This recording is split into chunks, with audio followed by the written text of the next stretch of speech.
Sarah is going to let you know.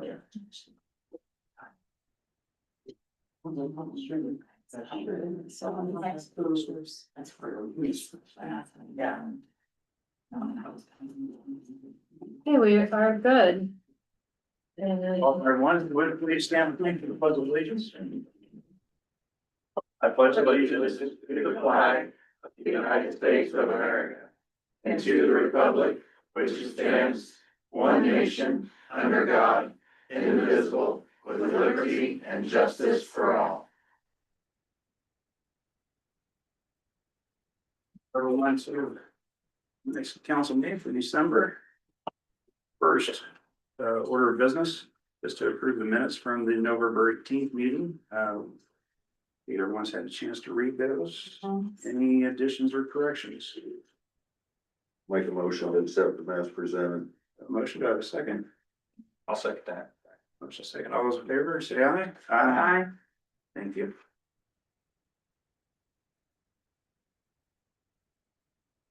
Next item of order this evening is the interlocals. Did everyone receive those and have a chance to read through those?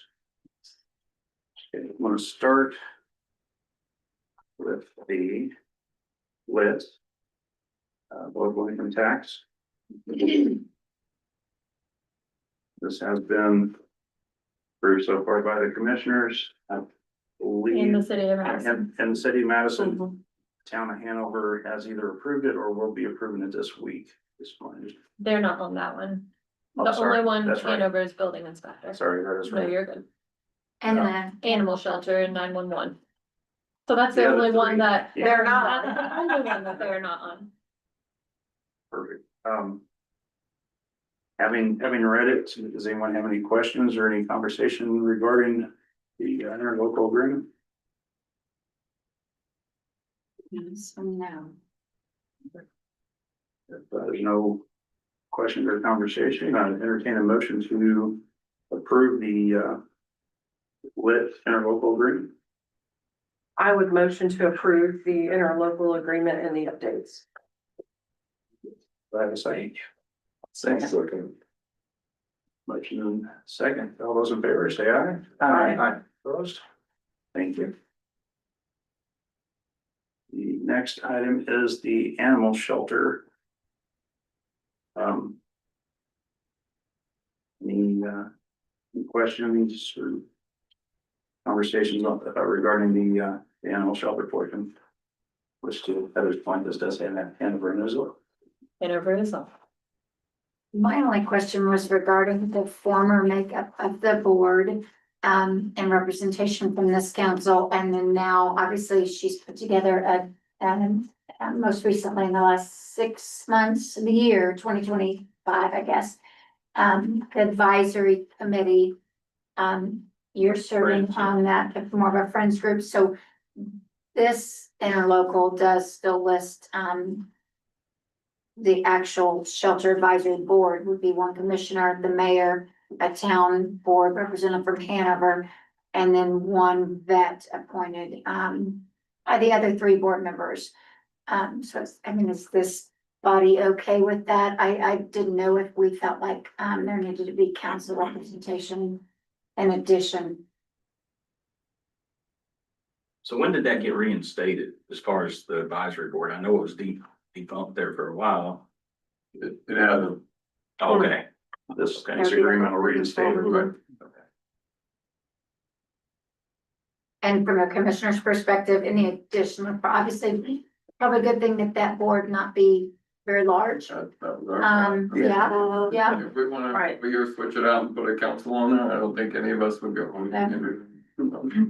And this intent still from the directors to still have kind of the friends group, I Or don't think this not doesn't sure. affect that at all. right? It's a And we would not be in this different verbiage. Yeah.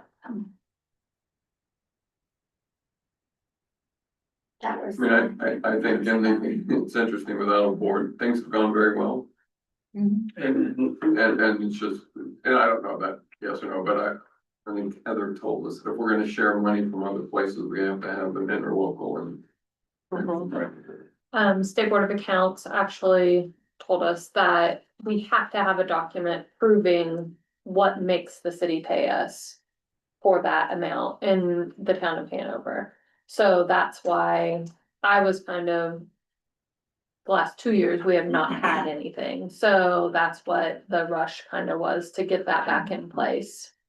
The Friends of Jefferson County Animal Shelter is more, the mission of that is more focused on the new shelter coming, the actual brick and mortar and everything going into that, receiving funds and anything related to that. Is there still any, application of the Humane Society and their role in the animal shelter anymore at all? Okay. And I think I'm reading it as tab 15, and actually had a June 15th and a December 15th payments received no later by those dates, but obviously the allocated amount listed from the city's contribution in the town, that's just the annual amount, so that verbiage we're simply allowing them to pay in 2 installments then. Yes. I think the idea was to center it more around when they received their settlement from us. True. So they receive in June and December of every year. Any further discussion or questions from the council? Hearing none, entertain a motion to approve the animal shelter, local, interlocal agreement. I'll make that motion. I'll second. Second, all those in favor, say aye. Aye. Opposed? Thank you. I can see them, yes. Next one here.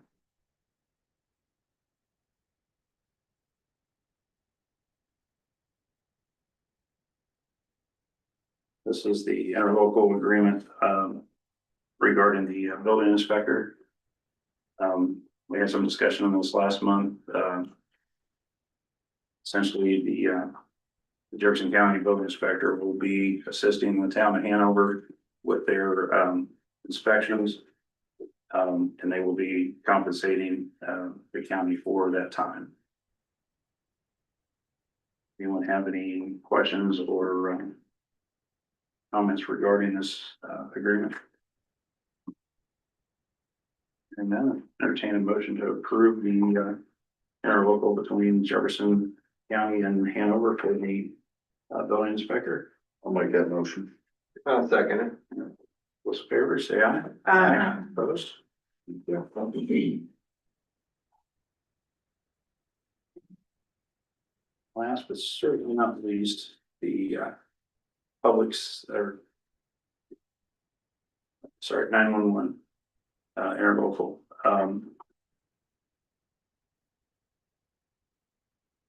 Any comments or questions regarding the 911 interlocal? Brandon, do you have any comments you'd like to share with us regarding the interlocal? The only change in there is the board members. It's gonna be 51% law enforcement, so those changes have been made to reflect that. Great, thank you. And I didn't notice, does it say how long, for example, the additional law enforcement officer now states it's another deputy appointed by the sheriff? Did it describe their terms? Are those reappointed every year or? I imagine that'd be up to the 911 board or commissioners. I don't think that there is a term as described by the FBI or state police, but. And this was another one that I think you served on this board one time, and there's technically About no 4 years. council representation now, but I noticed the additional police officer, which I think is great. Yeah, I didn't see any term limits or anything, so I didn't know if that was just to be determined by the board itself.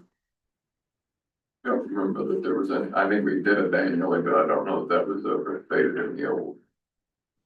So maybe something like that.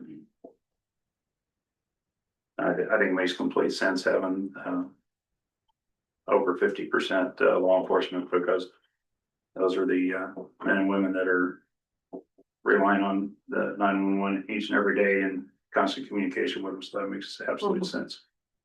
Plus it's a requirement. Yeah. Yeah. No, it's for the requirement. The requirement. Sometimes requirements don't always make sense. That's right. Absolutely. Amen. And were the outline of the additional committees, were those as such prior? Yep, the only changes made were the 51%. Okay, okay. I was gonna say there was a naming of one of them, that I didn't, oh, the Police Operational Advisory Committee. It's not necessarily, and I think it stated those only maybe have to meet annually, yeah, it was a lot to soak in, I read it 3 times and I caught something new every time, you know. Anyone else have any questions or comments regarding the 911? Hearing none, entertain a motion. I'll make that motion. Have a motion, do I have a second? I can second that. All those in favor say aye. Aye. Opposed? Yep.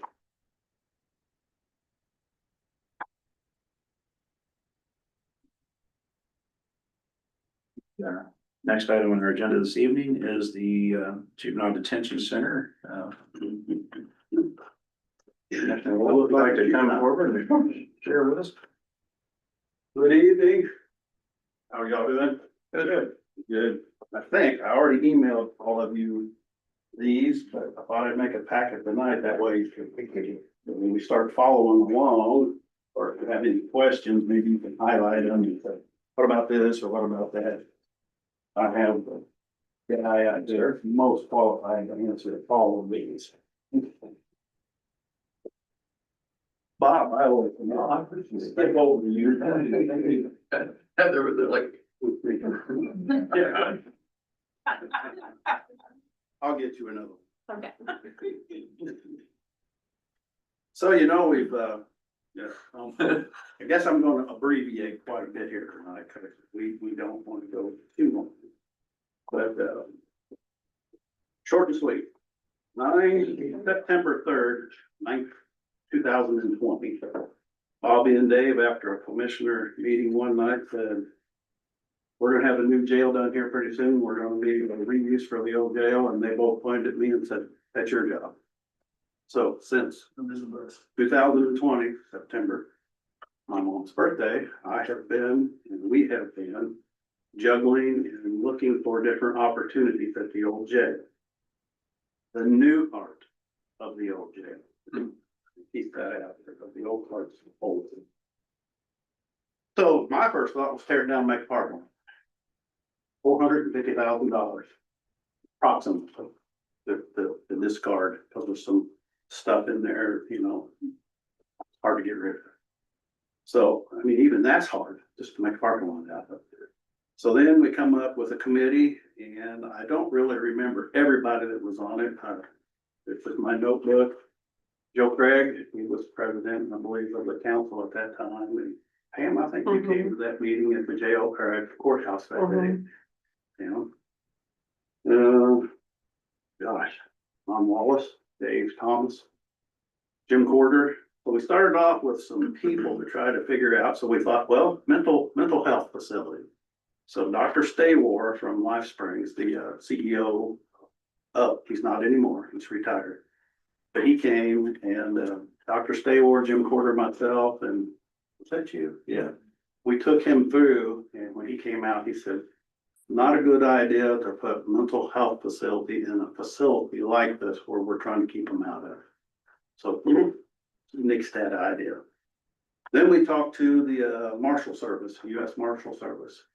Thought maybe U.S. Marshals. We thought, boy, people downtown would be really happy if we stuck Marshal prisoners down there close to downtown people.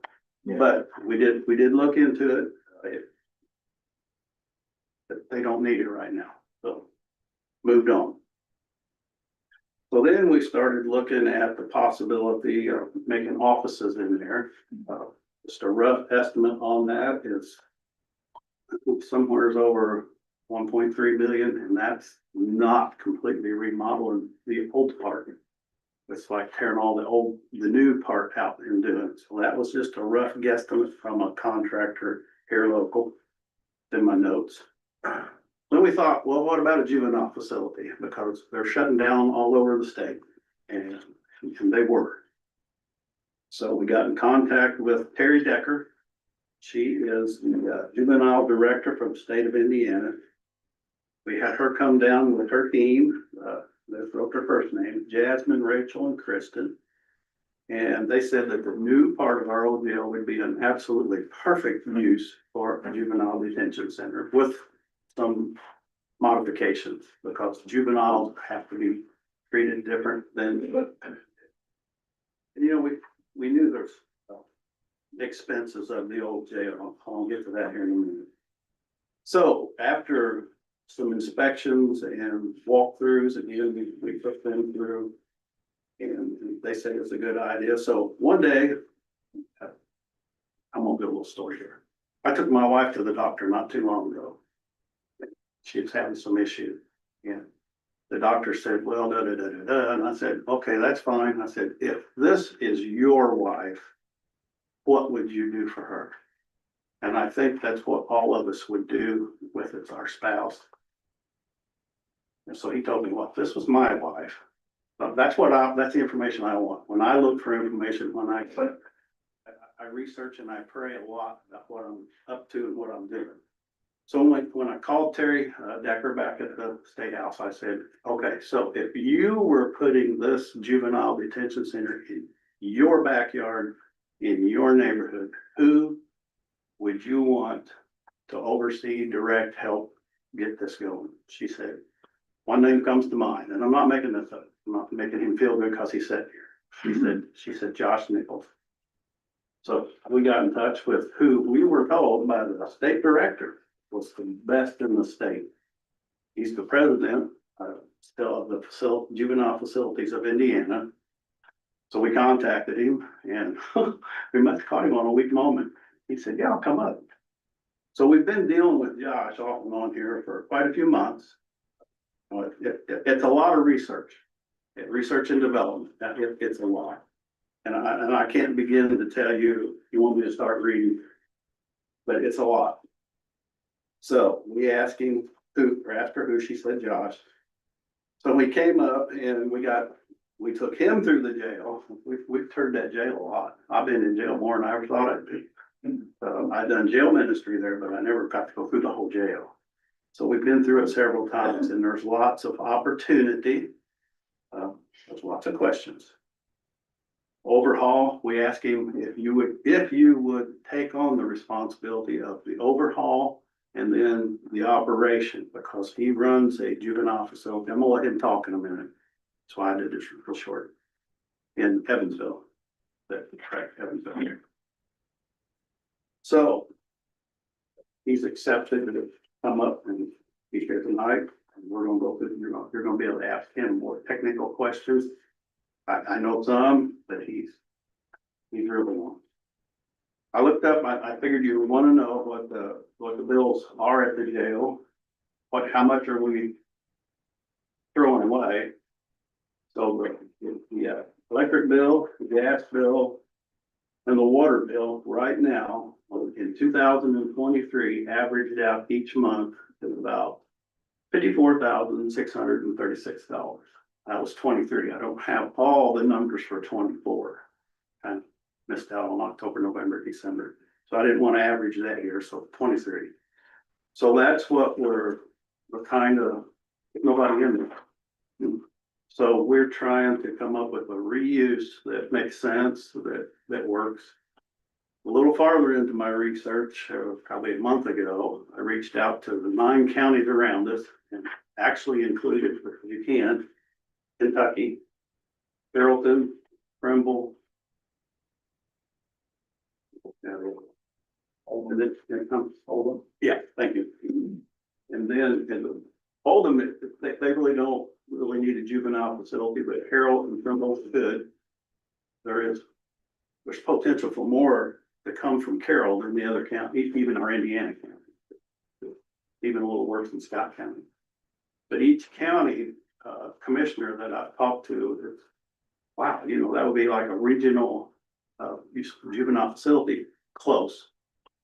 We were at Indianapolis at the convention and run on to the deputy that you all know, Ryan Harrison, also Commissioner of Switzerland County.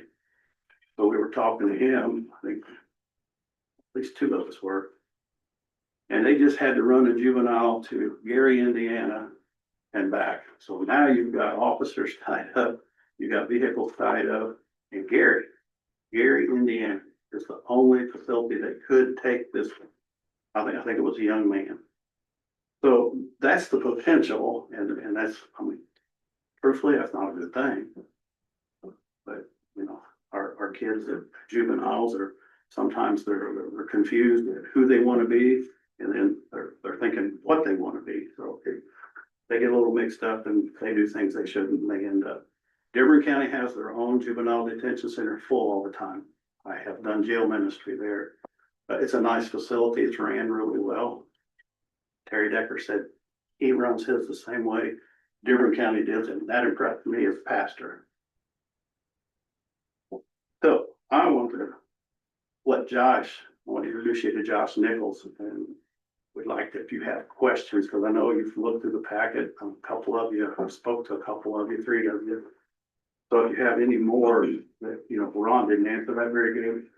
I got a quick question. How much did you say it's costing us for that to just be vacant and sitting idle right now? 23, average out to all three bills was 54,636. And I didn't get to do 24. I'm missing off. Okay. Sorry. And before he gets started, you had commented at the very beginning, when you started, that there are several juvenile facilities that have been closing across the state of Indiana. Would you know why they have been closing? Okay. He's gonna get that for you. Okay. Yeah. Josh, I would like to introduce you all to Josh Nichols. The three of us commissioners have really enjoyed our time with him. I'll tell you why, one, Jackson County turned theirs into jail. Okay. Oh, yeah. Needed jail. Yeah. Hi, everyone. Hello. Good to see you all. Thanks for the, Ron's invitation to come, just share a little bit. To answer your question as to why there was such, turnover, it became really cost prohibitive, for a lot of places to continue to maintain a juvenile detention center. On a county level, you have certain collective bargaining things that you have to work with to employ staff. You have to be able to maintain certain levels within a county facility. And quite honestly, counties and local sheriffs and even courts aren't interested in running a juvenile detention center. It's, you know, it's one of those necessary things, but it's not one of those pretty necessary things. Nobody wants to think about the need of it versus what we're seeing. And what we're seeing is that there's an increase, at least in where I'm at right now. I'm a 40-bed facility, and I've been averaging 37 of the 40 for the last year or so. 32 boys and 8 girls is what we hold where I'm at. And, you know, that's just one of those dynamics that we're seeing now, more firearm related charges. If you've watched any of the news and you pick up any of the Evansville news, you've seen that we've had juveniles who have been placed with us and then waived into the adult system for firearm related charges, shooting of law enforcement officers. I can think of just a variety of things that range all the way from misdemeanor criminal mischief all the way up to murder. And that's just been within the last 2 years that we've seen this increase. Currently, there are 17 juvenile detention centers in the state of Indiana. And what you'll find is that they're full. They're full all the time. They're just like my facility. So you get probation officers who get that call in the middle of the night saying we have a gun related charge or a domestic violence charge, and we've got nowhere to put this young man, this young woman.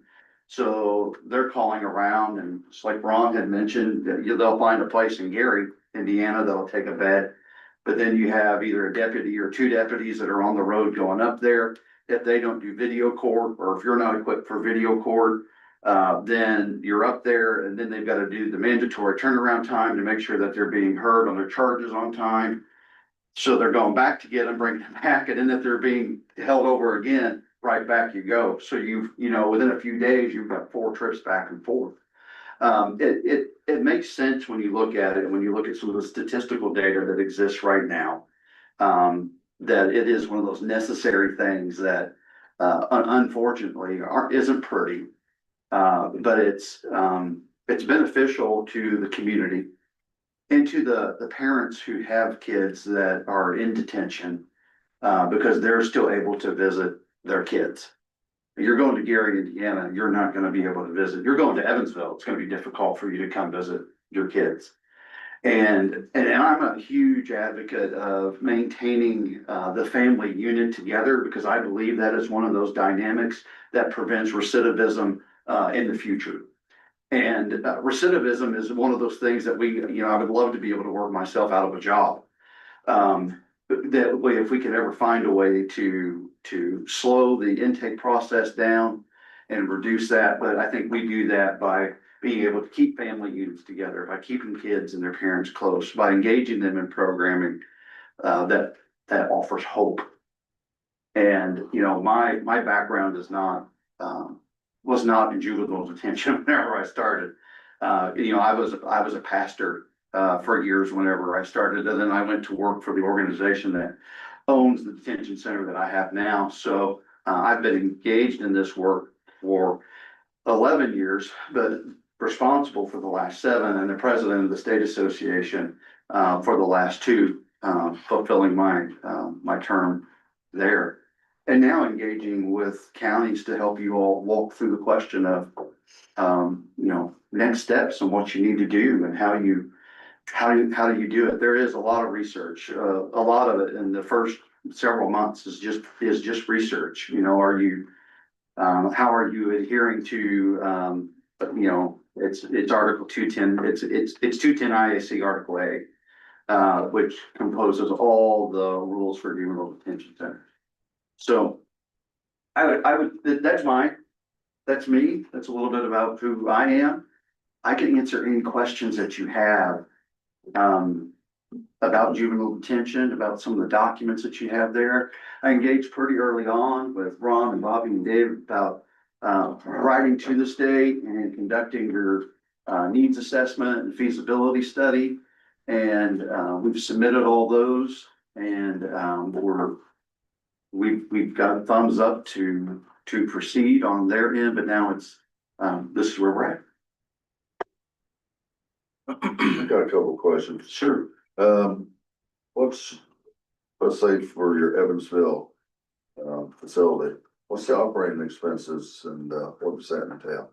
Sure. Our current operating expense runs everything from programmatics down to food, down to insurance,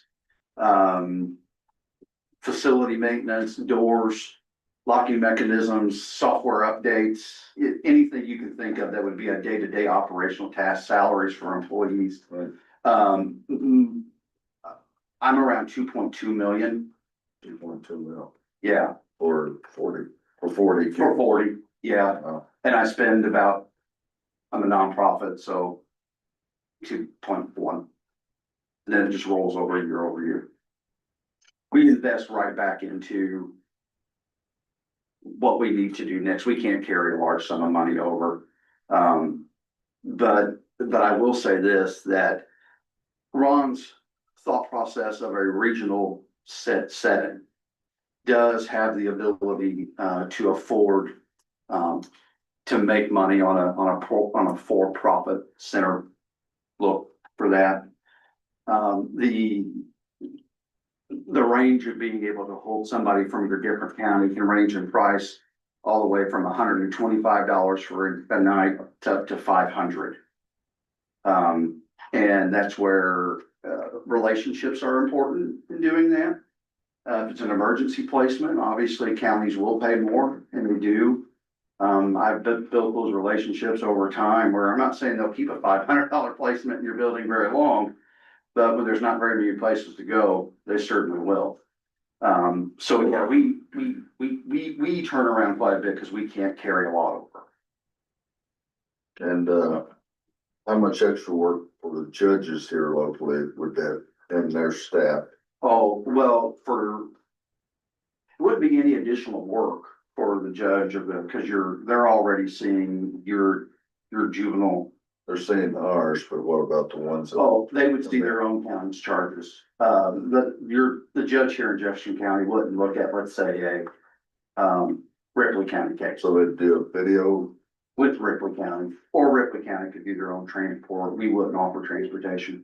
I don't now. with any other people that would come in. Right. Or children. Right.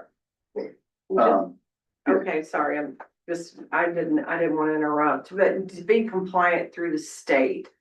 When you are running a juvenile facility, is there a difference between your ratio at night and day and how many officers or how many people that you have on staff? It's a great question. 1 to 8 is the ratio. And then, that day or night, and then it goes from 1 to 10. 1 to 10 at Yeah. night? My preference is always to work in increments of 8. So that's why we Okay. only hold 8 females. Because the Okay. minute I take female number 9, as an example, Mhm. I have to hire somebody else. And if I can only take, I could be having, 16. So your bed to expense ratio doesn't make a lot of sense when you can, if you work in increments of 8, it does. And you're Mhm. bringing one person in at a time for each of that. Typically, if we would start at a center that would hold 8 males, 8 females, just to start with, here. You're looking at a staff that would be a control room staff, 2 floor staff, on a boys unit, and a female unit. So, 1 control staff who wouldn't leave, maybe, 3 to 4 floating at a time.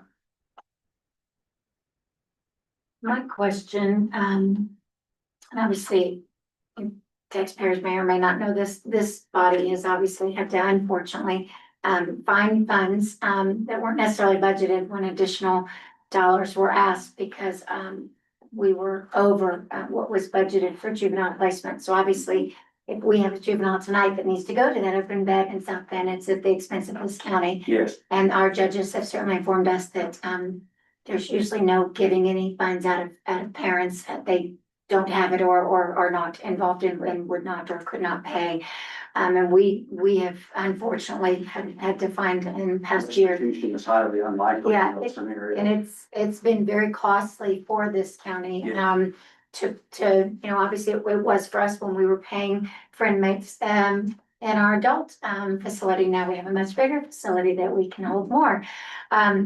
But we certainly, I didn't ever think we were at a point where we had dozens, plural, of kids housed, and struggling.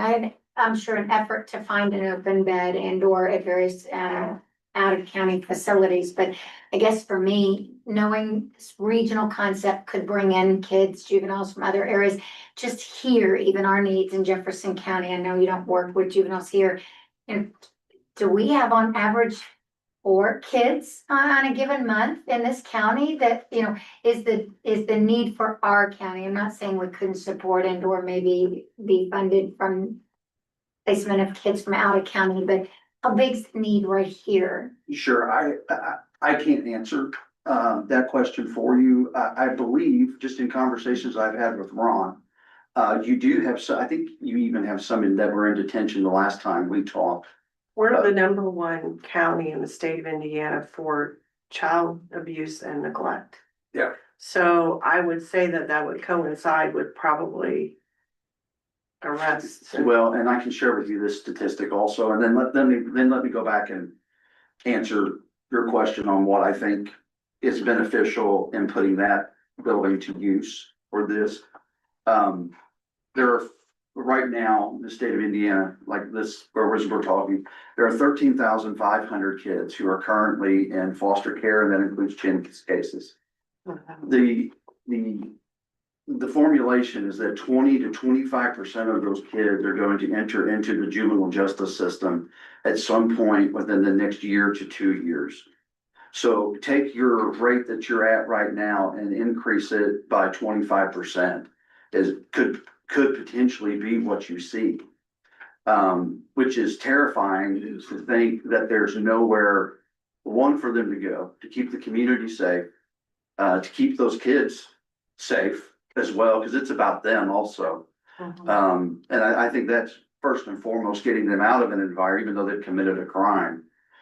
Getting them out of the environment that they're in and trying to rebuild that family unit together. And it's more than just warehousing kids. It's you have to have a model, I think, in place that shows that your program is built towards reducing recidivism, reducing major crime and major violence in a household and in the community.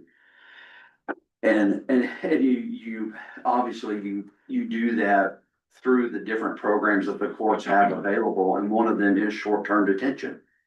If that works, or short-term detention in time for the courts to be able to find an adequate, maybe longer-term placement, whether it's a place like NDI in Indianapolis, or White's residential, where they can work on something more long-term and work with the family as well. This is just the starting block into the juvenile justice system. Do you see counties that have as juvenile facility still a need for what we know of in our county as a youth shelter? We've had a youth shelter for decades here, obviously with a variety of sources of funding. There for a while, they were a United Way agency, I can't remember if they still are, but funding from this municipality Yeah, and other donors. Yeah, there are Is some that need JDCs still there? that have emergency shelter.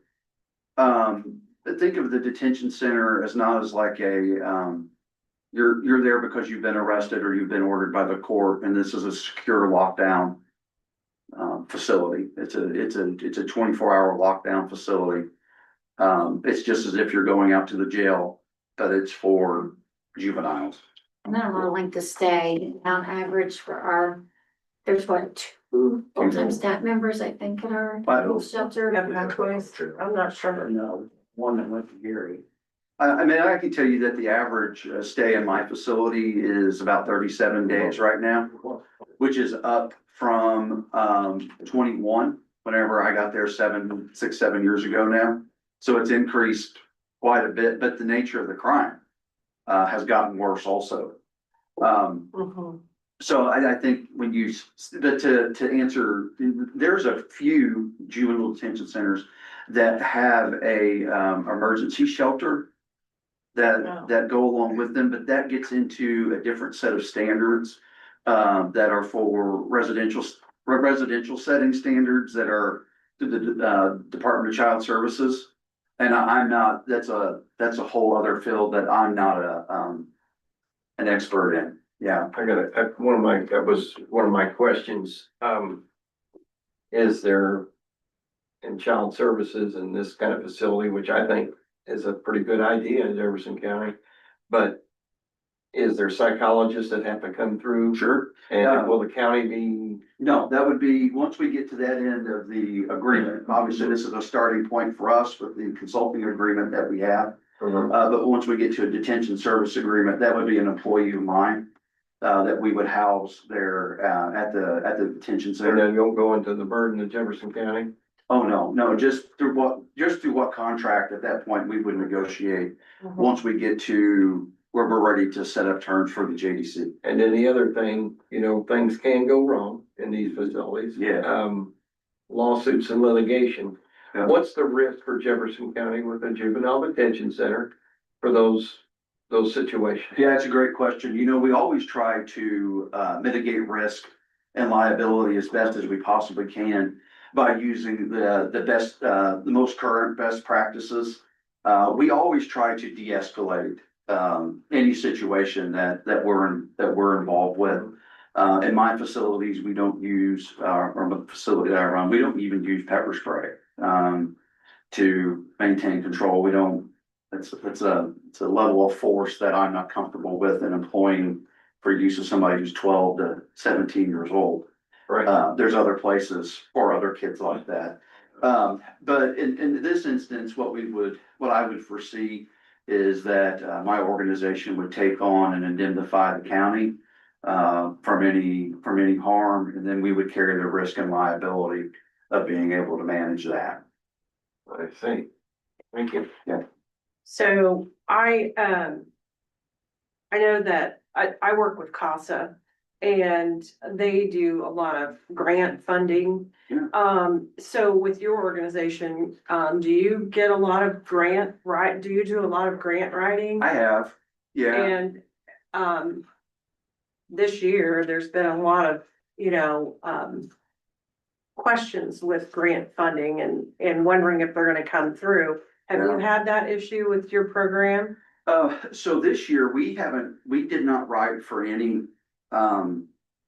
grants this year because we knew that there was gonna be an administration change. Mm-hmm. So we didn't wanna rely on, I know for some instances, with mental health grants that are available, sometimes you can bring a staff person on board and it becomes matching. I'm never one person who wants to rely on somebody's salary through grant dollars. Correct. I don't wanna tie up somebody's family on the chance that in next years you may not get it and there's only stability for 3, 4, 5 years off grant money. So we intentionally did not write for anything, this year for our facility. In previous years, however, we got the nonprofit Homeland Security grant. Twice, we were able to update our facility as far as metal detectors and Tech 84, which is a body scanning software, new cameras. And then we had a squirrel that ran through a transformer and caused a power surge and blew all of our locks in our facility. Yes, that was an absolute nightmare. It's hard to have a secure center when your doors don't close. So we immediately had to problem solve that. But thank goodness for insurance because they covered our door locks for us and our generator kicked right in and it worked well. And we were able to get the backup system online to where we could restore that. But grants, as you know, are hit and miss. Right, so your funding is primarily private? Yeah. I know this is gonna be maybe hard for you to guesstimate. But let's say you like to work with numbers of 8. Let's say we had a facility that had 16 males, 8 females, and capacity.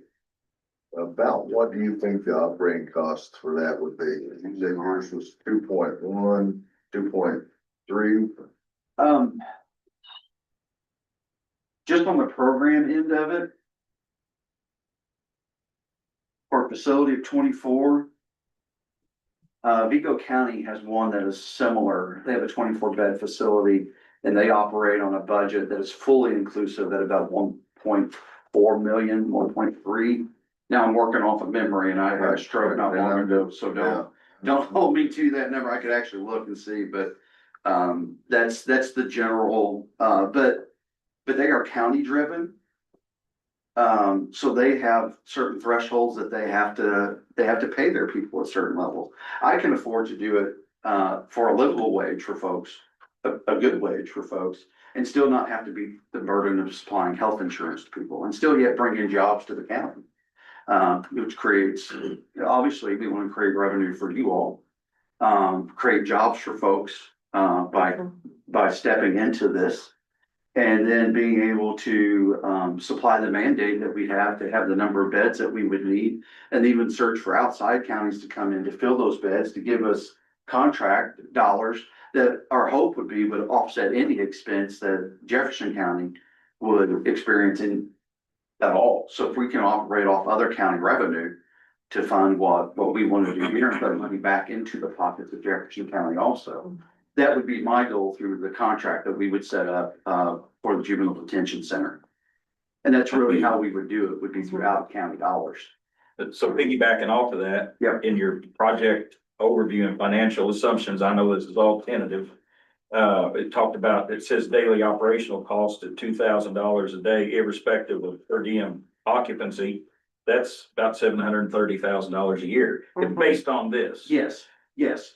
So it said that, if we had an extra 3, we could bring in, that'd be $205 per bed per day, and that would offset our cost by about almost $225,000 a year.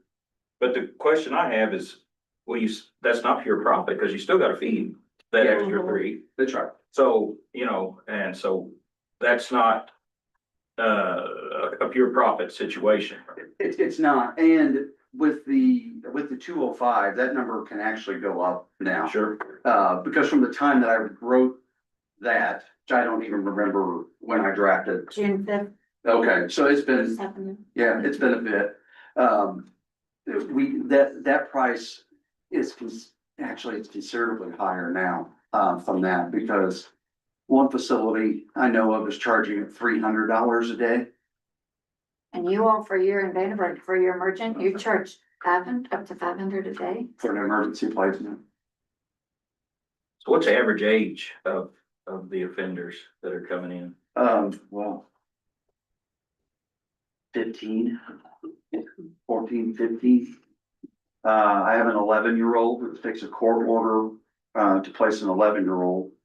But I have a court order for an 11-year-old who is there on, battery with serious bodily injury, with a weapon. I won't go into further detail in that with it because I don't know that I can, but, just know that the ages are going down. We had a special case that we had to consider not long ago, with a 9-year-old potentially who, there was a murder in the home and they were wondering if not, that was not the case. But that was never found it. So, but I just tell you that to say that, it's getting more and more serious every day. I was gonna say, I can understand 14 to 16, 17-year-old young men struggling with a lot of things. But They're not out, start. they're not out stealing mopeds anymore, or car radios. They're stealing cars and they're leading police on high-speed chases and shooting at them. Cause those are young men and they're strong. I mean. Oh, they're- yeah, they're at yeah. the, you know, Just a few weeks ago, I got punched myself, right in the face. And I don't go over that often. I'm like, I'm just here to make sure everybody's all right. Why am I getting punched? But you know, it's that they are strong. And good staffing, good training, goes along with maintaining good order within the facility. And, we have that currently. We operate on what's called crisis prevention and intervention, and it's a great model. so you're concerned about your staff too, cause some of these folks yeah. are, you get a 17-year-old young man, that's a man. Yeah, yeah, it is. He's bigger than I am. Yes, it's like kids are not bigger. Yeah. Yeah, and he works. Used to be. Like the Hulk. Well, you know, and that's the instance where some of them Yeah. are absolutely like that, but that's the reality of the situation now. They don't know how to control themselves. They don't. They sure don't. And that puts the community at risk. It Mhm. puts them at risk. Puts staff and parents and grandparents and brothers and sisters. And they need somewhere for them to go. And, you know, nearby is much better than a 3-hour car ride north back and forth. You said it would create jobs, about how many jobs would that create locally? Yeah, that's a good question. Local, to start with, You just told us like probably about up to 10, I think. if I we're gonna would think have that is a fair number, including administrators, a nurse, a therapist, and direct care staff. I think 10 to start with is probably a good number. I have about 55 that work, right now with me. You said 3 to 4 floating staff. but is that Yeah, depending on the constituted? ratio, yeah, That'd be, okay, yeah. day and night shift. Yeah, We'd probably be thinking maybe 10 to 20 at this point. For as far as staffing, Yes. yeah, I would think so. I think that to start with, probably much lower, because we would scale up. Mhm. We'd have to find out where in the facility things work and where they don't work. And, you know, that kind of thing. I wouldn't wanna jump into, you know, 20 kids day one. It's a nightmare. That's not my idea of a good time. Our remodel is starting off with 8 and 8. Yeah, that's right. Josh, you might touch base about juvenile code is more stringent than even our jail. Sure, absolutely. I don't know, if you want some good reading, Yeah, I think, our sheriff had one time, I don't know if he briefed everyone, but our sheriff was really detailed about, the difference of why Yeah. juveniles cannot be housed. Yeah. In our local facility. That's right, but not just sight and sound separation, which is required, but the age, and exposing them to, you've got to be able to ensure if you're gonna do that in your local jail, that they have to, even for waived offenders. That's another area of revenue, and I don't wanna make this seem like it's a revenue generated conversation, but we're talking numbers. So, when we have instances where you have a waived juvenile, there's nowhere for them to go in other counties, that's where you get your $400 or $500 a day. Because you can't do much with them if you're county jail because of all the controls and practices and code that the sheriff has to uphold in his jail. You now have to have a different pod or a unit or a medical wing that keeps sight and sound separation from your holding juveniles. Mhm. It's 210 IAC Article 8. If you want some good reading, to go to sleep, 210 IAC Article 8 is all the things that govern juvenile detention centers. And they've got, that they have bedtimes. They have times where they have to have so much sleep in between. There's schoolwork that they have to do. So there's still a regimented schedule that goes with that. And what I would do, got some of those details with the school districts. What that could look like if there's Title I money that's available to bring a teacher into the facility. With the school district play, that's a whole other conversation for a different body, but it's one that I would negotiate through that process. Just to get a detention center up and going here in the county. One thing we've kind of talked about for a little bit, working with the different sheriffs over the years. I think Johnson County was where we were going to most recently. So you're 2 hours up, 2 hours back. You're a minimum of an hour while you're there with the juvenile because it's not a quick placement. So if you look at 5 hours round trip, you consider, the juveniles brought in, they were taken, transferred to there's one trip. Now that officer has to come back. Then for the court appearance, they have to go back up, pick them up, come back. Then when they're done with the court appearance, they turn around, take them up there, come back. So you have 3 round trips in there at a minimum of 5 hours per trip. 10 plus gallons of fuel each trip.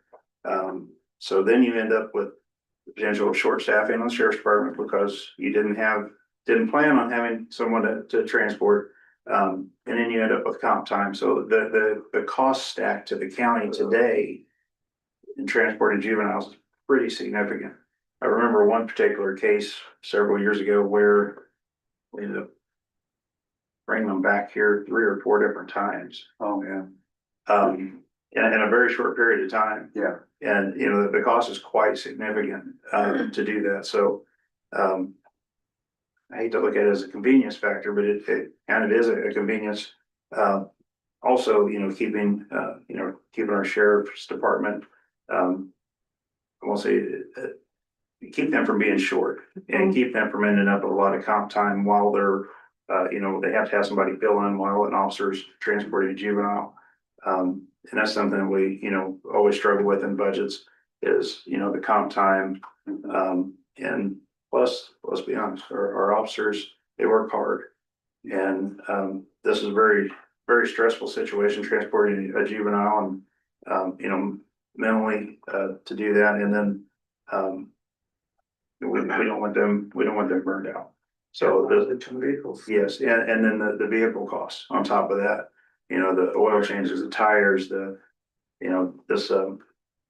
this point, you've gone 500 miles, 600 miles in these 3 round trips. And it's just deteriorating the car further, and then we have to buy new ones earlier, so. Well, and your timeframe's right. I mean, if you arrest somebody this evening, they have to be seen before the judge in an appropriate period because the hearing has to be timely held. So you usually have 24 hours for that initial hearing to appear before the judge. They have to determine whether or not probable cause, there's enough probable cause, either one for the arrest or continued detention. They've got, you know, 3 areas of criteria that they have to look at and whether those have been met. Most of them usually are, or they wouldn't have been detained. And so if that's the case, then you're back within another week. So your multiple trips back and forth within the southern Indiana, all the way to, you know, northern Indiana. Marion County has a large juvenile center, but they don't take anybody outside of Marion County because, I mean, let's face it, Indianapolis is busy enough. They're not gonna. Yeah, they're not gonna do that. And Clark is relatively, it's a smaller detention center. Now, they're not taken outside. Yeah, and and we, for like my facility, I have to have a contract with you. For me to do business with you. You know, I serve Vanderburgh, Ward, Spencer, and Posey County.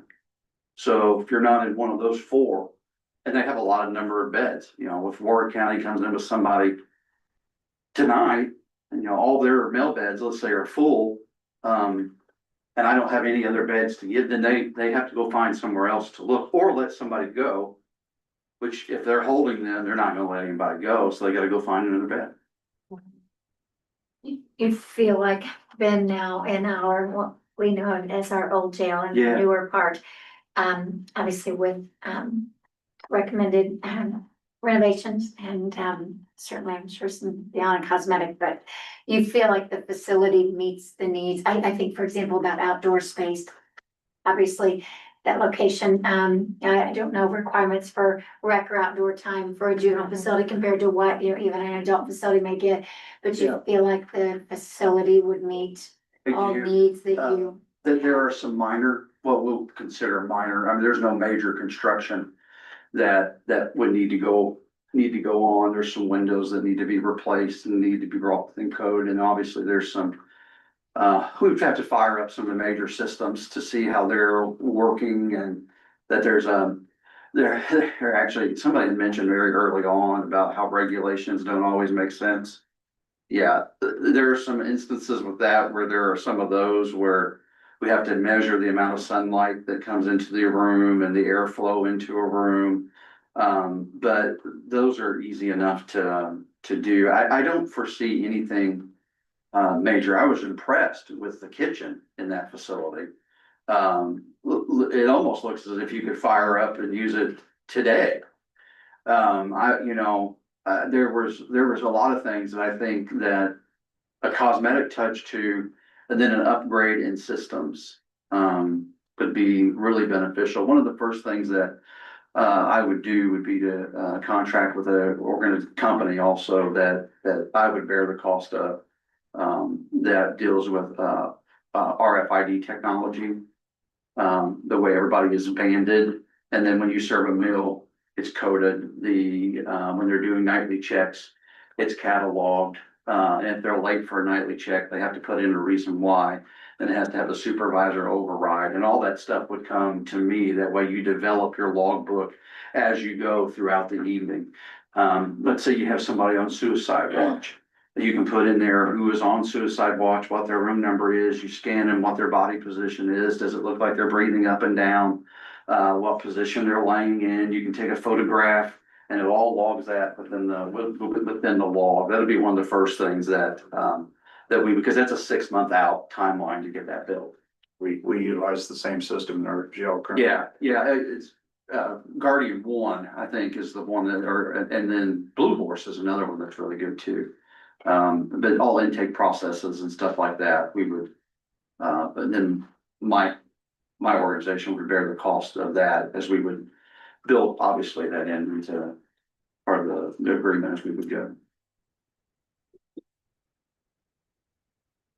That's a great, all the documentation is so important. Oh, it is. So having the RFID and the wristbands has really helped us at the jail here.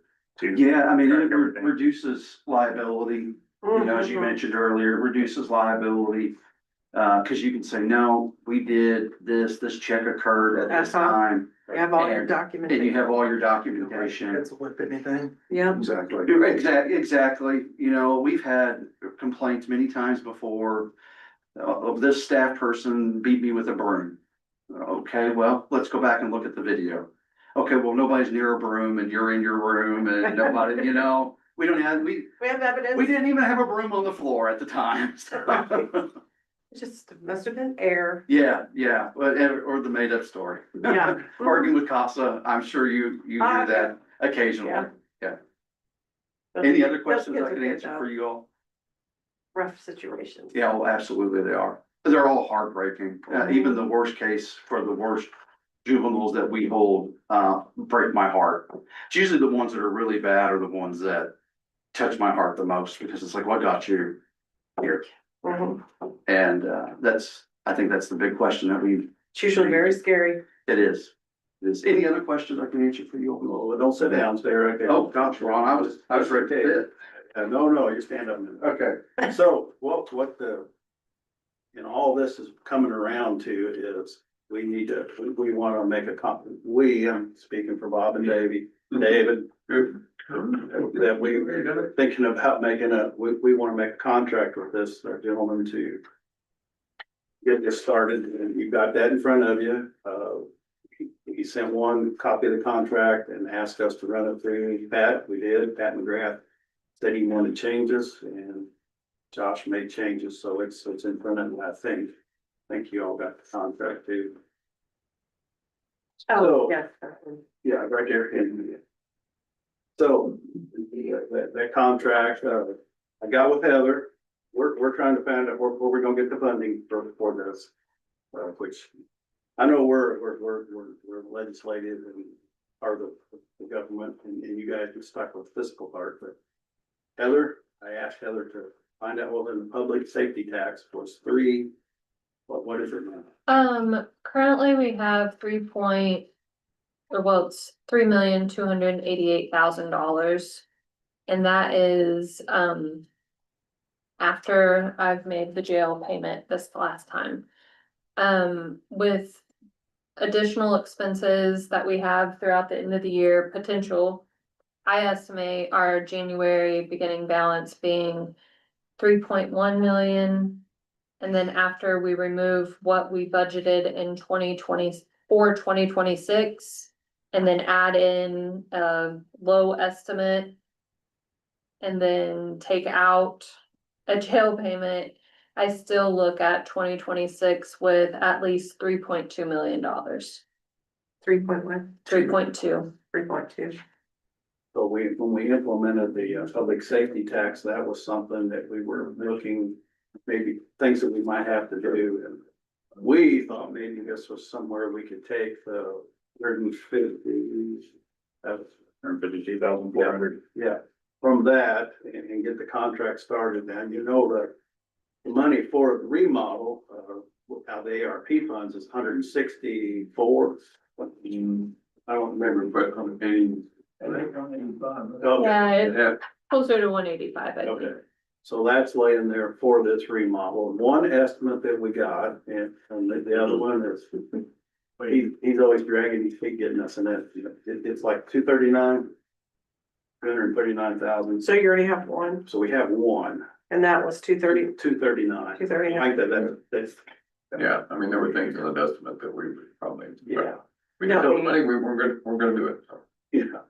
So there, we got 185 there, so we still, I come up with that.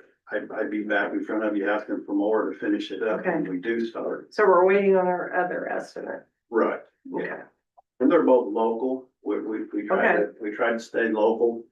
Again, keep our community, Or we'll have at least two bids. yes. Oh, yeah, we have to. Yeah. So that, and then Josh has agreed to run this, get this going for us with a 1-year contract, and then sky's the limit from there, I guess, on what we do. So again, we've done a lot of thought process. If things. My one comment is I'm really sad that we have I know. this, upon our shoulders. Yep. But I think that would be, for us to deny that we have the need would be silly of us to. And we have the building and the land and the structure. So now we just need to move forward with trying to figure it out. And it's upon our shoulders to figure it out. How many beds could we get up to if we'd done a couple more pods? Wasn't it 46? I don't remember how many. You remember? Uh, I thought we were 40, maybe two, but okay, You 42. said 42? Yeah, so we'll start off with 8 and 8. That's just the one pod there, and then we can go to the others. If One question I have, have you talked to the judges about this, like Judge Boat? Blaine Good was at our first meeting and we started talking about a juvenile. Just got elected and he was there. Yeah, he was, yeah, they thought. Blaine put me on to the US Marshals Mhm. and then we talked to them and then I went back to him. And he said, I think I prefer juvenile facility. No, he doesn't. He doesn't prefer what we were just talking about. He doesn't want. No, but I'm just saying, are they aware of where we're at on Yeah, this? I believe so. Did you say up to 40 beds once we get the other pods? I think you can go 42. I'd have to go back and look through it and count, but It's just thought of it. there's. And then depending on, 48, I'm thinking. Yeah. 40 or 48, I'm thinking. yeah. They You don't got- matter. Keeping it 8. Yeah. Eight is the key, yes. Yeah, That's eight is the key. that's just the new part of the OJ. We're not. Right, we don't wanna go over there into that other side. Yeah. Well, we're using the other side for other things anyway. Where there's no site. You know all about that. Thank you. Oh, you're welcome. It's my pleasure. Thanks for listening to me. Usually with an audience up there, by this time they're done listening to me. You guys are very, very attentive and I appreciate it. Thank you. Any other questions I can answer for you? No, thank you for your time this evening. Yeah, we'll be offline. I'll be glad to. I don't want to publish it for everybody. Okay, all right. So. We are here to ask for you to think about. Contract with Josh. That's about it. I think it's. I think it's a good idea. I'm shocked that for this small, obviously big undertaking, but for the investment for this county, I mean, it's easy to roll off the tongue and say that we need a homeless shelter, or we need this or that, and I think it can happen like that, but millions plural. When we look at, what folks often ask a government agency to do, and knowing that we're utilizing our resources to connect and partner with the right agency to offer such a needed service for a very low dollar amount, and there's no risk and really a small financial investment for this. It's gonna be beneficial for surrounding communities too, Yeah. so it's no brainer. And Yes. did bring up juvenile facility with surrounding counties, but I really, can we? So, right. Yeah. Yes. I just think that it's something that we need to do. Yeah, one of the key We things need to Josh figure it out. pointed out was having the juveniles close to family. Because, I mean, they're one of the hardest parts of their life they'll ever experience. If they can have some family there, sometimes I know family don't want any, but they have the right people there and have the right contact, it can really be beneficial. Other Just some than it just additional- being removed. Food, and I don't know if but I mean, as early as Thanksgiving, we ran into this issue with a juvenile and lots of manpower came in, so to do a hold is only a 6-hour hold, so, and it was MPD, so MPD brings them to the sheriff's office, they can only hold for 6 hours. We had our officer working, we could not get her placed, longer story, she ended up in the hospital, so now we have a deputy sitting there with them, and we ended up being able to place her in Anderson. So again, that is 3 different trips of going back and forth. And then because if MPD does a hold, the sheriff's department can hold them there, however, they can't transport them. So if that 6 hours comes up, we still have to contact an MPD officer to come back to the sheriff's department to pick that person up to transport them. It's just not the best situation all around. No, It's really not at all. And then, I don't know, there's so much that can be done at the facilities here in town, not only for the juvenile, but for the whole family to get counseling. You all are obviously excited about this possibility. Yes, yes. You know, I'm sorry, I went, I know you're I'm going just to, sorry, I'm the whole time in the corner, but yes, we are, and I mean, I will not feign to know our numbers, and so, but I can get you those. But going back 2 years with DCS, when I worked there, it's really hard to get kiddos placed and to have those services here. And if we could have that and partnership, I mean, to call a spade, a lot of these kids also have their parents, aunt and uncles who are also seeing us down the street. So to be able to have those services and correlate that and partnering with DCS to have us all in the same area, which doesn't happen if you have a juvie place in Anderson. You're not gonna be able to get all those heads together at that same amount of time. So. Yes. Yeah, I wonder statistically, those juveniles placement, what statistically parents that have been frustrated with. I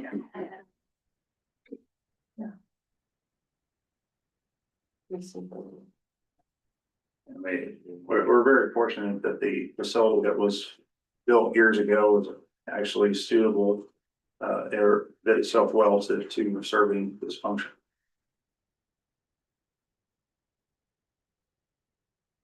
Any other discussion points? I personally think we need to have a special budget meeting just to discuss this situation as a council. Wouldn't be opposed to that. I think it's right. Do we have? I know we've got some numbers here that were shared with us. Just I guess more of a timeline. As things would progress and getting the facility ready to open and what those expenses look like on that timeline. You know, as this chunk of money comes in January or February, and this chunk comes in April, and facility opens in May or June. Just having that laid out, I think would be very beneficial to go over. Yeah.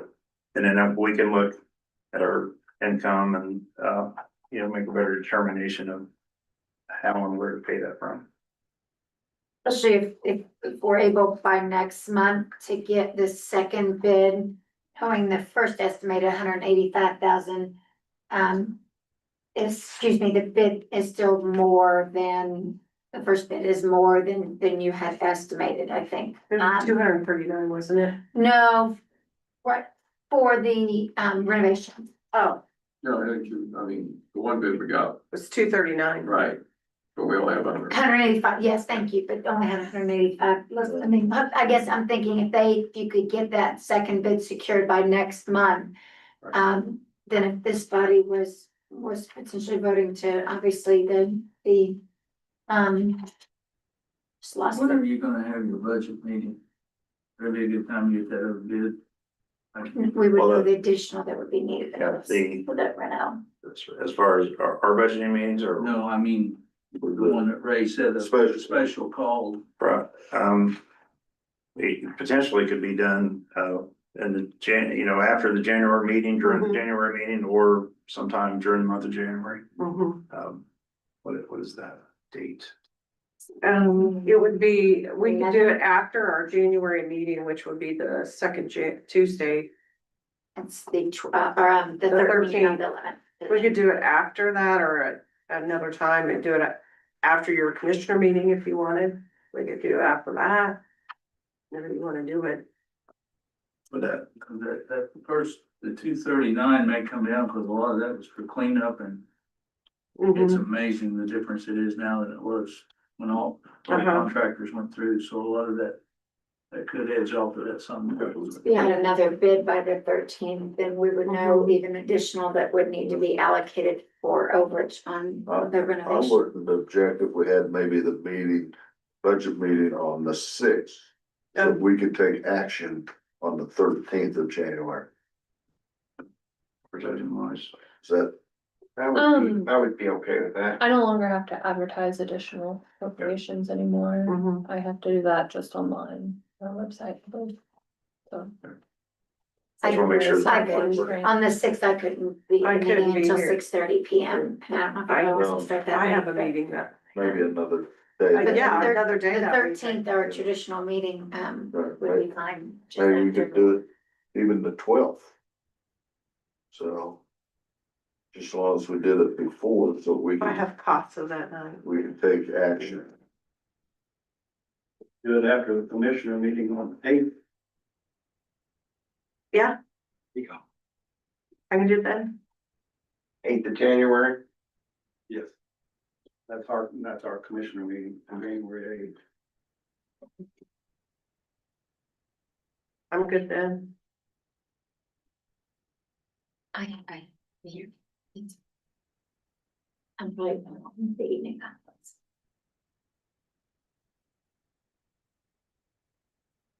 Consensus of the group, Yeah, Works for me. 8th. Or For me. fine for me. Heather. what I time? can't be on the. We'll just come to the meeting, come to your meeting and then hang around afterwards. Our starts at 5. 5, okay, After. okay. So we could do it. six. Sure, make it short. Yeah. Make it 8. We're making 8 right now. Right, Okay. but I'm talking about 6 o'clock. Oh. Right. Well, 5:36. Gotcha. Okay. However long The the meeting meeting, runs. there's Yeah. the commissioner. Right. We'll try to keep the agenda short. Got wrapped up about 20 minutes ago. Great. Yeah, every. We'd like to start at 5:30, but you know. 18 minutes this time. You shut Bobby up long enough. you know. I'm in trouble with that. Sorry, Bobby. I know you. Oh. Yeah, Bobby has stayed on watching the finances of this the whole time through with Josh and kept his finger on the pulse. Looking out for the county. Definitely appreciate the time and effort that's been put into the footwork to get it to where we are now. I think it'd be a good opportunity, for the use of that building and, for the, to have a regional location, because everything else is so far out from here.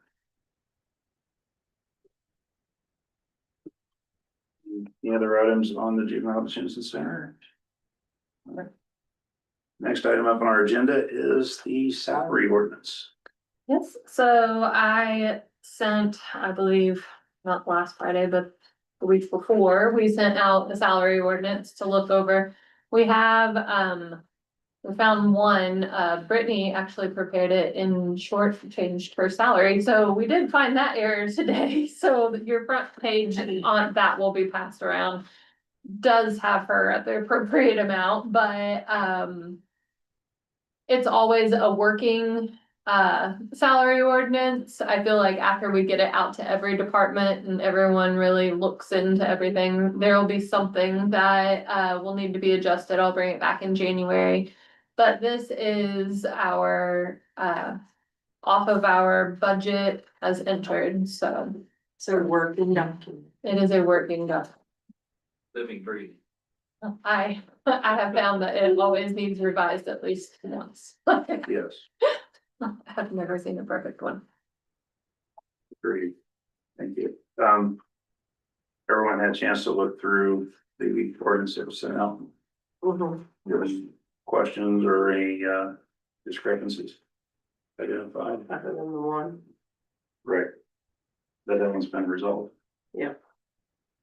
So thankfully.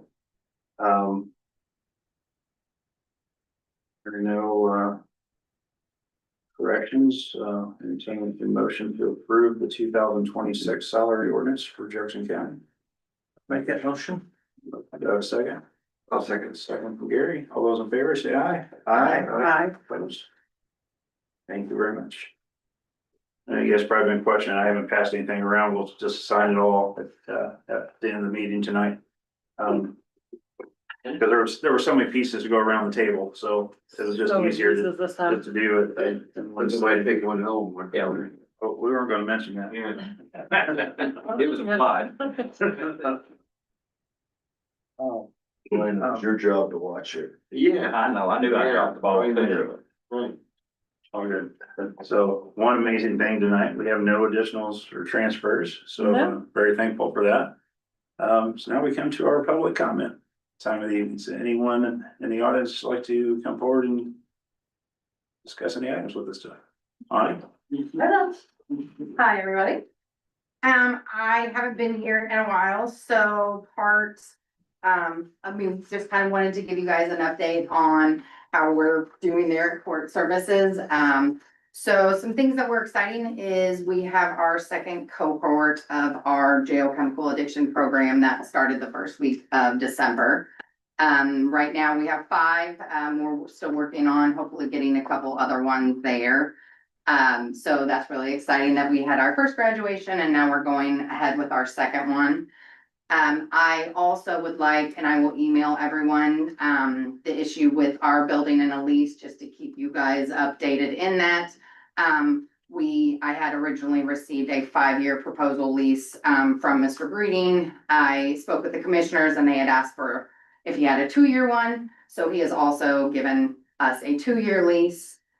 Differences are with the 5-year lease, this first year, which would start in March, has us paying the same amount, rent, which is $4,600. And the difference with the 2-year lease is that starts off at $5,000. So, I will make sure to give you guys that in an email, so then you have that information as well. I'm still waiting, talking about grants and funding coming in.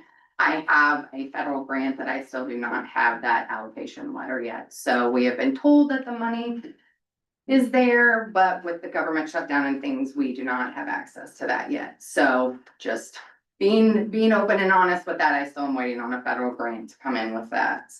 And then my goals, for the up and coming year is to kind of work to develop our advisory board and get some community, some shareholders, things like that, so we can really have involvement on my board and people being able to be there and do board things with us. That's really kind of my goal for developing that.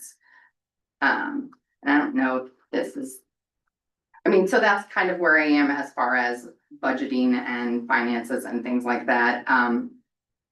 She mentioned discrepancies. We're trying to make sure that we have all of our dots crossed and things like that. Melinda has been amazing in helping me with finances. I know I told you guys starting out that numbers is not my forte in that. So she has been behind me. So we are making sure to double crunch those numbers and that we can give you guys those, make sure everything is updated for that. So does anybody have any questions of us? Are you having trouble with your board being at the meetings or? I think, yes, I think it just, and I don't know, honestly, kind of where it kind of fell off, and maybe it's just getting out more and I send reminders and things like that, but I don't have a whole lot as far as what I would like to see community involvement and things, so that's kind of my personal goal with that.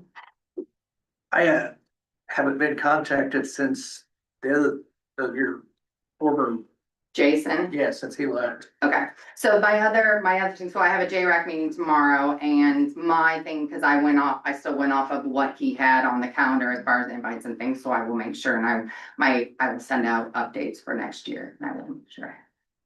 I used to just do Zoom most of the time because Yeah, and that's what we Don't do, try. is, and then you don't have to have your camera on, just so we're making sure that people know what we're doing, and if they have questions, we're there, so yes, I will make sure to Okay. guide you on those. Glad I asked. Yeah, no, thank you.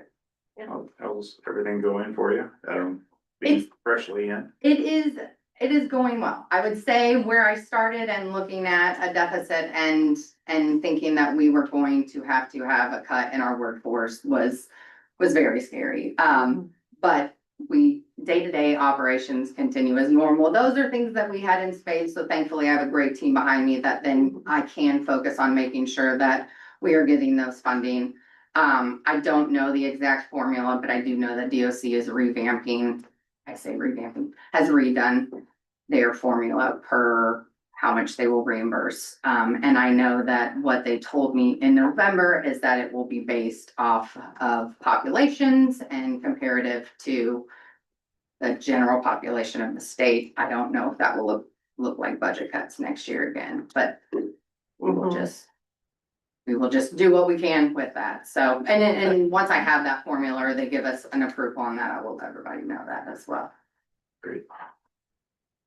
You know roughly how many, we're serving in the community at this time?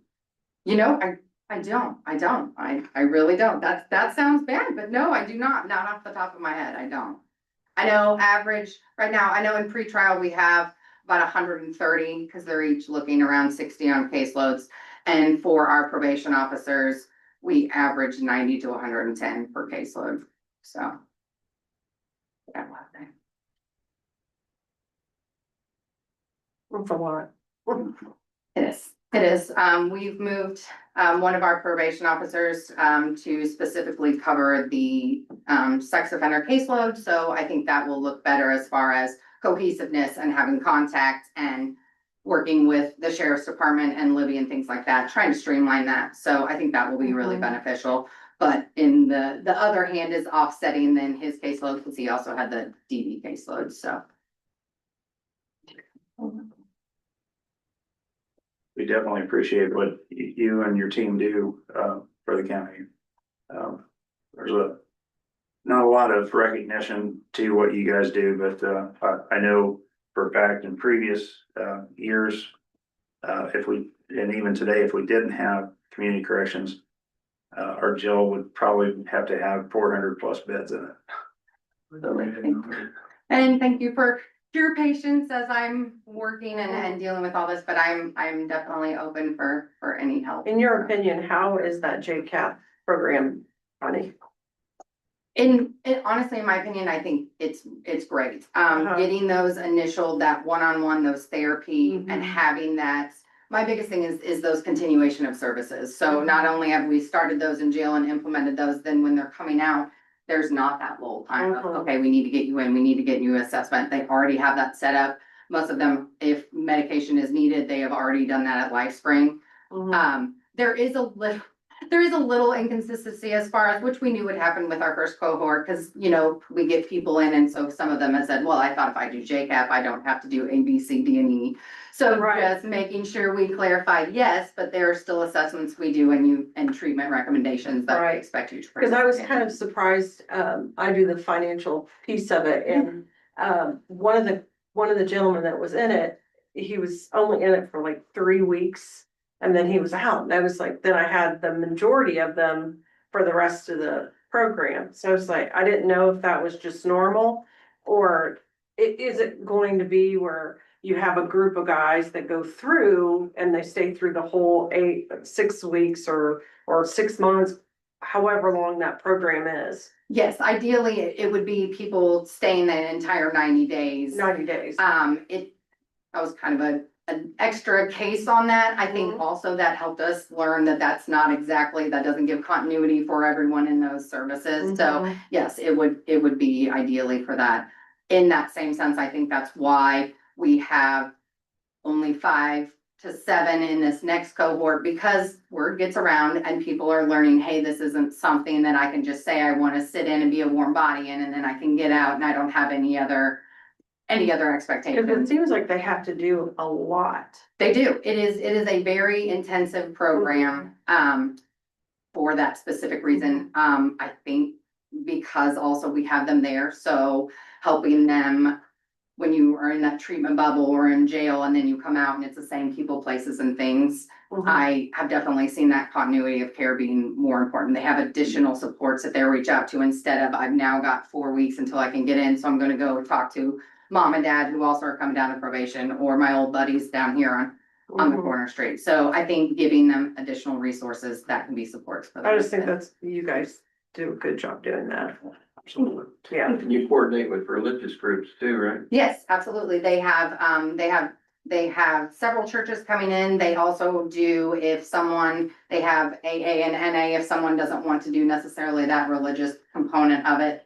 They have modified classes like that. I also know some of the guys that do churches stuff have also set up, a workout thing. So we have 2 of our guys who have left the program go in the mornings and work out with them, and then they have a Bible study afterwards. So kind of two benefits of having that, so. It's really neat. Thank you. I'm proud of it. Anyone else in the audience like to speak this evening? Jason? I'll keep my sweet short and all that.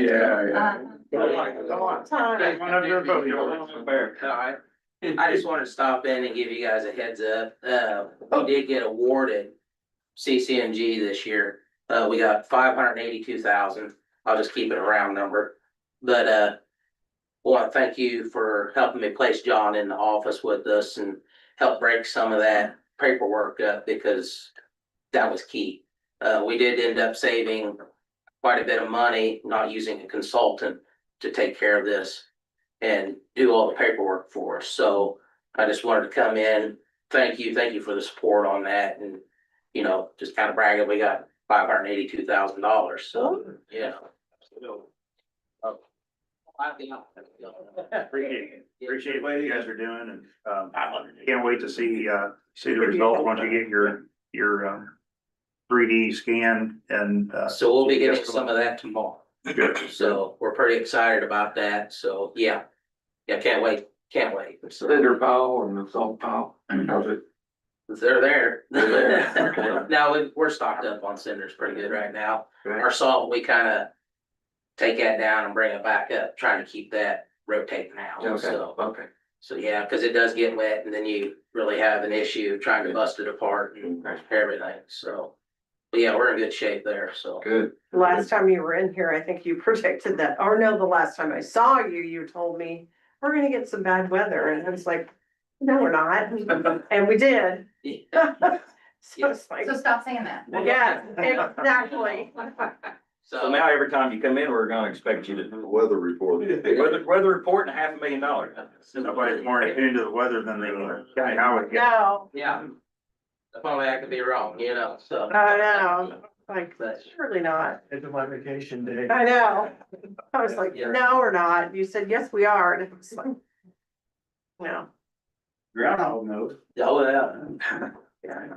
But yeah, thank you. that's all I've got. I just want to let you guys know about it. And, like I said, appreciate you letting me bring John into the office there on that, because what a difference maker it's been, Mhm. so. And I will tell you, the morning, that time that you told me that we were gonna have bad weather, I had to be out traveling, 4 counties actually that morning. And I will tell you, we had more snow than the counties north of us. And do you know that our counties' roads were better than the counties north of us? So, good job. Yeah. Good job to the team. That. Yeah, That's. I'm just, so just let them know. He was in Indianapolis. Yeah. And I shut my phone off. But no, I mean, I was out early that morning and I was like, oh, well, it's not so bad. And then as I went north, I was like, what the heck? They only got like 3 inches and they were like, the roads were terrible north Yeah, of they did here. an amazing job the other day. Yeah, they did. They really did. Yeah. So even our highway guys did a good job. They did, yes. So it's like, I couldn't believe I had. I did It was see, I nice. received several texts, you know, Yeah. so I was pretty proud of them. I didn't have to make a single phone call or Mhm. anything. They know what to do. So they know when there's snow on the ground, we gotta make sure the children are safe going to and from and, you know, that's all that matters, Mhm. so. Yep. Appreciate that. I was in San Antonio, Texas that week, so I didn't have to worry about snow too much. But when I got back, I had a lady from church say, you tell those guys that do the roads, that they did a great job around here. So So, thank you. Well, I did present some Christmas cards and stuff at the commissioners on meeting there and they made fun. We're not gonna do that. Certainly. Yeah, it was like, how. The handwriting, you're. Brian Amick did all that. I'll thank you. Yeah. But yeah. You got anything else, feel free to reach out, so, All right. thank you. Thanks, Jason. thank you, Jason. I've been making an observation that, you know, I may not be fit for this board, but there's a lot of left-handed folks on this board. You know, Steph? There's at least, there's 5 at least. Ray, I couldn't observe what you were doing over there. Are you left? No. Right. Are you ready? Okay, so it's 5-4. I say that's a sign of peace. Well, you know, I had a round dinner table and my sister's brother and dad, so 4 of the 6, and we couldn't get away from it. When you got your righty and everybody's lefty, you're always smashing elbows. Yeah. It's kind of a psychosomatic thing, I think. I can do a little bit. Okay. When Thanksgiving, Christmas, you know, Yeah. I always celebrated that. I always thought they were always smart guys. Complex, lefties. I guess before we adjourn, I'd just like to thank, everyone here, you know, all fellow council members, auditor, everyone in the county, this past 12 years and almost 4 months, have been pretty phenomenal, and, you know, I've really enjoyed the opportunity to serve. I'd like to thank, the citizens of Jefferson County for, you know, electing me, on several occasions, and, it's just been very, fulfilling to serve and to have the opportunity to, be involved in a lot of the bigger decisions that have been made, and to have a good team. And, you know, I go all the way back to 2013 when I came on. You know, there's been a lot of fellow, council members, and, it's been a good experience all the way through. Probably one of them I miss the most is, that taught me probably more than, I thought I'd ever learn in this position was Gary Armbruch. Gary was just absolutely phenomenal. I just wanted to mention him because he taught me a lot. And everybody has along the way, Judy and just really appreciate it. And effective December 31st, I will be resigning this position, which it's tough. I moved out of my voting district, so I'm following the rules of what I should do. And I'll go ahead and answer the questions. I've had a lot of people ask it. I may come back or make an attempt to come back at some point. It'll be the people's choices whether or not I'm reelected or not, but I sure have enjoyed it, and we'll definitely miss it. Thank you all very much. Thank you. Thank you, Chris. We appreciate your leadership, your collaboration, over the years, so thank you so much. Thank you. Appreciate that. With that, one last time, I'll hand it over to Ray. I motion to adjourn. Have a second? A second. All in favor?